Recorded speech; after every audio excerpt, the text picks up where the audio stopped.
Hello student, chapter the solid state. Today we are going to discuss last topic of the solid state, magnetic property. Student, you know about every substance has magnetic property associated with it.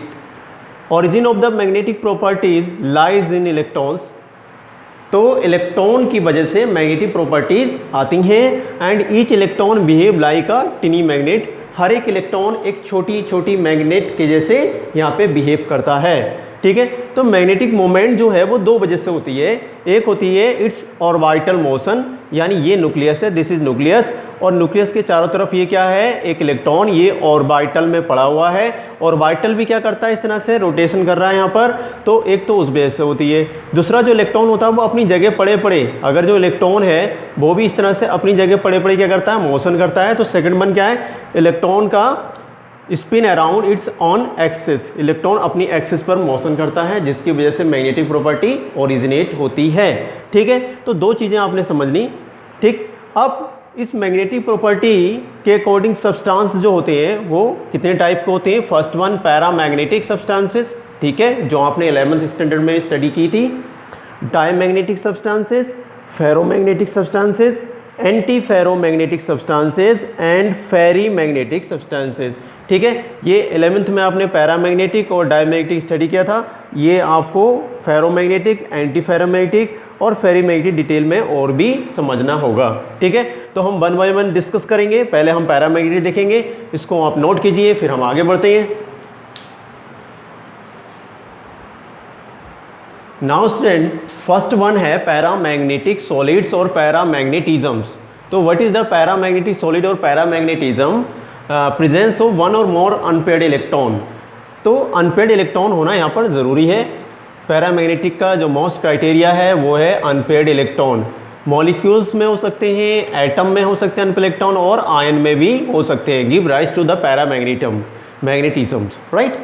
Second point है such material are weak attracted in the magnetic field. ठीक है, ये क्या होते हैं, weakly attracted in the magnetic field.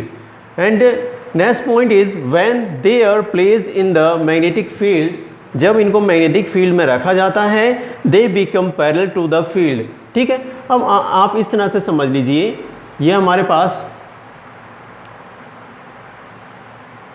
Substances हैं और इनके अभी इलेक्ट्रॉन कुछ इस तरह से पड़े हुए हैं. सबकी डायरेक्शन अलग अलग है. ध्यान से आप देखते हैं तो यहाँ पर सबकी डायरेक्शन क्या है, अलग अलग है. तो ये है absence of the magnetic field, absence of magnetic field. ठीक, अब हमने मैग्नेटिक फील्ड में रखा, तो अब आप देखेंगे स्टूडेंट कैसे होने वाले ये सब्सटेंस. अब ये पैरेलल हो जाते हैं मैग्नेटिक फील्ड देने पर. सारे इलेक्ट्रॉन कैसे हो गए हैं, पैरेलल टू ईच अदर. इस तरह से इलेक्ट्रॉन की डायरेक्शन को मैंने यहाँ पर शो किया है. इस तरह से इलेक्ट्रॉन, यानी यहाँ पे है presence of the magnetic field, presence of magnetic field. ठीक है, तो मैग्नेटिक फील्ड की प्रेजेंस में सारे इलेक्ट्रॉन कैसे हो गए हैं, place in the magnetic field, they become parallel to the field, है ना. तो इलेक्ट्रॉन कैसे हो गए, बिकम पैरेलल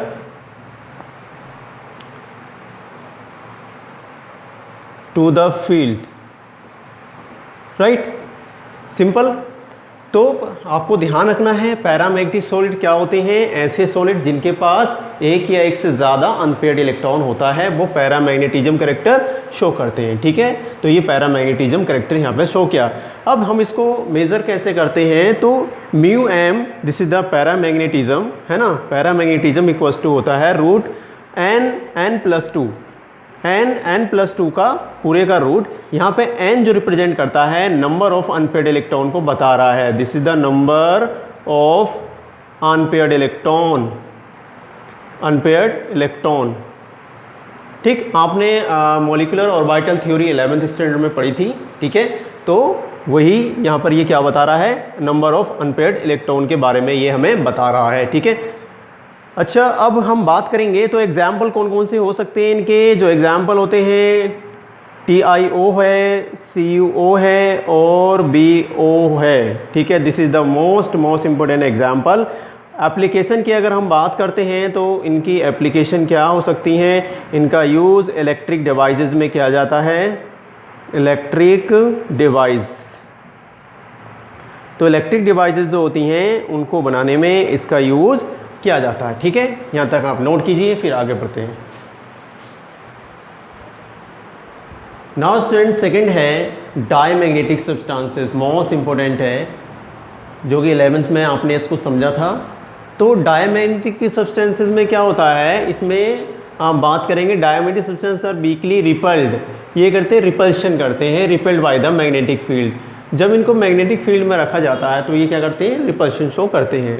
अब ये किस वजह से करते हैं, diamagnetic solid all electrons have paired, सारे इलेक्ट्रॉन कैसे होते हैं, पेयर्ड होते हैं, और पेयर होने की वजह से ये रिपल्शन शो करते हैं, वहाँ पर मैग्नेटिज्म शो नहीं कर पाते हैं।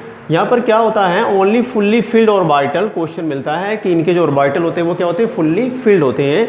कुछ एग्जाम्पल देखेंगे तो वाटर है, NaCl है, बेंजीन है, V2O5, ये जो है मोस्ट इंपॉर्टेंट एग्जाम्पल हैं जो डायमैग्नेटिक सब्सटेंस के जैसे बिहेव करते हैं। अच्छा, बात करते हैं, ये बोल रहा है कि substance weekly repelled by the magnetic field. तो ऐसा इसलिए होता है क्योंकि इनके जो सारे इलेक्ट्रॉन होते हैं वो क्या होते हैं, इस तरह से पेयर्ड होते हैं। इस तरह से इलेक्ट्रॉन क्या होंगे, ये पेयर्ड फॉर्म में होंगे। तो पेयर्ड इलेक्ट्रॉन होने की वजह से जब इनको हमने मैग्नेटिक फील्ड में रखा जाता है तो ये मैग्नेटिज्म शो नहीं करते हैं। ये क्या है, पेयर्ड इलेक्ट्रॉन, पेयर्ड इलेक्ट्रॉन है स्टूडेंट। और पेयर्ड इलेक्ट्रॉन होने की वजह से मैग्नेटिक फील्ड जब हम अप्लाई करेंगे तो कोई फर्क यहाँ पर नहीं पड़ेगा, ठीक है। तो pairing of electron cancel their magnetic moment, okay, they lose magnetic character, ये अपने मैग्नेटिक कैरेक्टर का लॉस कर देते हैं। अब इनका यूज़ कहाँ पर किया जाता है स्टूडेंट, ठीक है, यहाँ पे मैग्नेटिक कैरेक्टर नहीं है तो इनकी जो एप्लीकेशन है बहुत ज़्यादा इम्पोर्टेंट है। तो इंसुलेटर के रूप में इनका यूज़ किया जाता है, इंसुलेटर बनाने में, ओके। तो इंसुलेटर के रूप में जो यूज़ किया जाता है वो डायमैग्नेटिक सब्सटेंसेस होते हैं, ठीक, नोट कीजिए, आगे बढ़ते हैं।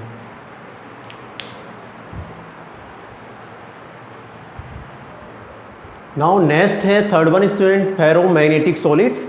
तो फेरोमैग्नेटिक या फेरोमैग्नेटिज्म क्या होता है, they are strongly attracted by the external magnetic field, ये एक्सटर्नल मैग्नेटिक फील्ड में स्ट्रॉन्गली अट्रैक्ट हो जाते हैं।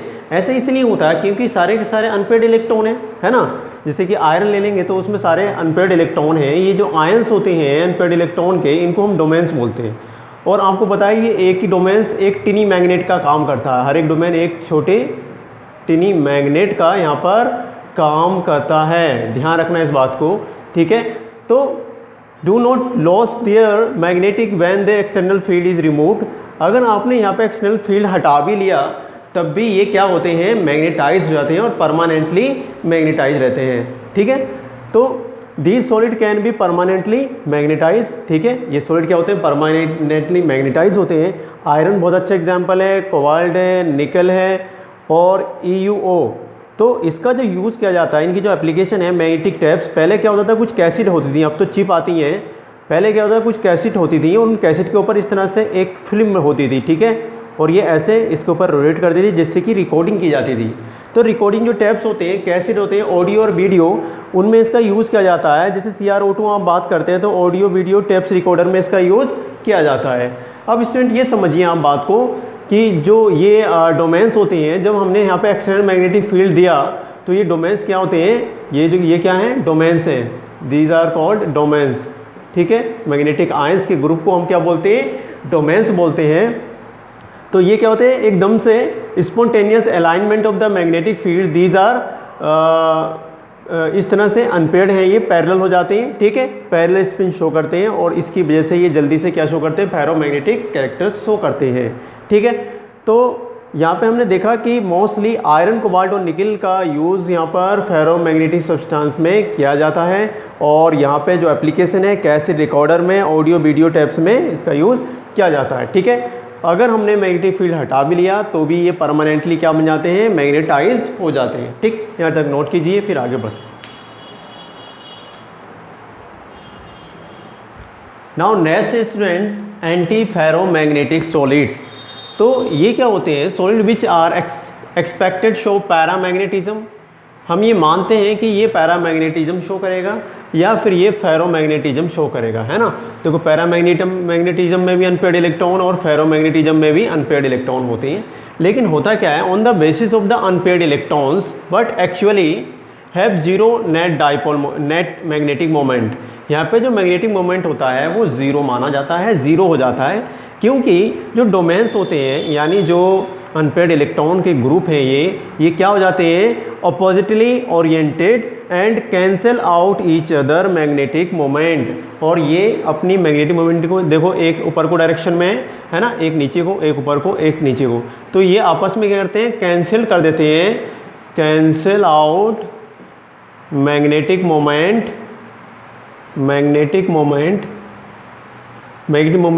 यानी यहाँ पे नेट मैग्नेटिक मोमेंट की अगर बात करते हैं यहाँ पे ज़ीरो होता है, मैग्नेटिक मोमेंट ज़ीरो होगा। ठीक है, सिंपल। तो एग्जाम्पल कौन कौन से हैं? MnO है, MnO2 है, Cr2O3 है, Fe2O3। These are the most important example. अब इनका यूज़ कहाँ पर किया जाता है स्टूडेंट? तो इनका यूज़ इंस्ट्रूमेंट बनाए जाते हैं जिससे हम मैग्नेटिक सुसेप्टिबिलिटी का मेजरमेंट करते हैं। ठीक है, वहाँ पर इनका यूज़ किया जाता है। तो एंटी फेरोमैग्नेटिक, नाम से ही आपको पता लग रहा है कि फेरोमैग्नेटिक के जस्ट अपोजिट होते हैं, उनको क्या बोल दिया मैंने, एंटी फेरोमैग्नेटिक बोला है। ठीक है, और इस ऐसे सब्सटेंस के जो ये प्रोसेस शो कर रहे हैं उसको बोलते हैं एंटी फेरोमैग्नेटिज्म। राइट, इसको नोट कीजिए, फिर लास्ट आगे बढ़ते हैं। अब last student ferrimagnetic solid, these are which are expected to show large magnetism. ये माना जाता है कि ये लार्ज मैग्नेटिज्म शो करेंगे due to presence of unpaired electron, क्योंकि अनपेयर्ड इलेक्ट्रॉन जहाँ होंगे वहाँ मैग्नेटिज्म होगा। इस बात को आप समझ लीजिए। But in the fact small net magnetic moment, है ना, इनकी जो मैग्नेटिक मोमेंट होती है वो बहुत कम होती है। ठीक, ये क्यों होता है ऐसा? Due to alignment of the magnetic moment in parallel and anti parallel. कुछ पैरेलली हो जाते हैं, कुछ एंटी पैरेलल हो जाते हैं, डायरेक्शन में अनइक्वल नंबर में रहते हैं, और resulting the sum net magnetic moment, इनका जो मैग्नेटिक मोमेंट होता है वो थोड़ा कम ही होता है। ठीक है, अब बात करते हैं कि कैसे होते हैं। देखो ये तो हैं पैरेलल इस तरह से, और देखो एक क्या होगा, एंटी पैरेलल। ये देखो पैरेलल, ये देखो इस तरह से, ये एंटी पैरेलल में आ गया, फिर ये पैरेलल। तो इन्हीं की वजह से जो ये वाले इलेक्ट्रॉन हैं यहाँ पे नेट मैग्नेटिक मोमेंट, सम नेट मैग्नेटिक मोमेंट होता है, बाकी यहाँ पर ये नहीं करते हैं मैग्नेटिक मोमेंट। इस तरह से यहाँ पर हम बात करेंगे कि यहाँ पे थोड़ा मैग्नेटिक मोमेंट होता है। ठीक है, तो एग्जाम्पल में मैग्नेटाइट है Fe3O4, और कुछ फेराइट्स होते हैं MgFe2O4 और ZnFe2O4। These are the most important example of the ferromagnetic solid and this process known as the ferromagnetism. ठीक है, तो यहाँ तक हमने almost student solid state complete हो गया है। आप अपना होमवर्क करते रहिए। ठीक है, सारे नोट्स प्रिपेयर कर लीजिए, फिर हम नेक्स्ट चैप्टर शुरू करेंगे। ठीक है, अपना होमवर्क सारे स्टूडेंट कंप्लीट करेंगे।